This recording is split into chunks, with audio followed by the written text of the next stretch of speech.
ज्योति सिंह से इतनी नफरत पावर स्टार पवन सिंह को क्यों हुई, जबकि ज्योति सिंह ने तो पावर स्टार पवन सिंह के काराकाट के चुनावी मैदान में उनका बराबर साथ दिया था। जहां जहां पवन सिंह नहीं जा पाए वहां वहां ज्योति सिंह गए और सभी से पवन सिंह की जीत के लिए वोट मांगे। फिर ऐसा क्या हो गया जो पावर स्टार पवन सिंह ज्योति सिंह को अपनी ज़िंदगी में वापस नहीं चाहते। पवन सिंह कभी नहीं चाहते थे कि उनके और ज्योति सिंह के रिश्तों की खटास कभी मीडिया में आए, लेकिन ज्योति सिंह ने वो सारी बातें मीडिया के सामने रखी।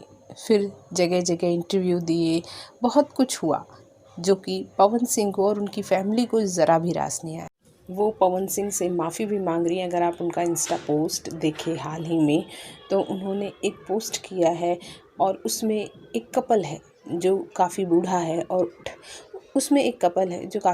है और उसमें जो कैप्शन है वो दिल छू लेने वाला है। उसमें कैप्शन ये है कि इतनी दूर आने के लिए ये दोनों ने एक दूसरे को कई बार माफ़ किया होगा। तो उससे सीधा सीधा ये जाता है कि वो पवन सिंह से माफ़ी की उम्मीद कर रही हैं, पवन सिंह की ज़िंदगी में आना चाह रही हैं, लेकिन पवन सिंह है कि मानो सिंह के लिए पत्थर बन चुके हैं और अपने दिल के दरवाजे उनके लिए बंद कर चुके हैं। वैसे फैंस पवन सिंह को ये ज़रूर कह रहे हैं कि जो औरत ज़िंदगी में नहीं है उसके लिए आंसू बहा रहे हैं, लेकिन जो औरत ज़िंदगी में है उसकी कद्र कीजिए। आपको लगता है पवन सिंह को ज्योति सिंह को माफ़ कर देना चाहिए, सारी गलतियां भुलाकर ये दोनों को एक हो जाना चाहिए? हम इसलिए कह रहे हैं कि गलतियां किससे नहीं होती, हो जाता है, इंसान को एहसास है, यही बहुत बड़ी बात है।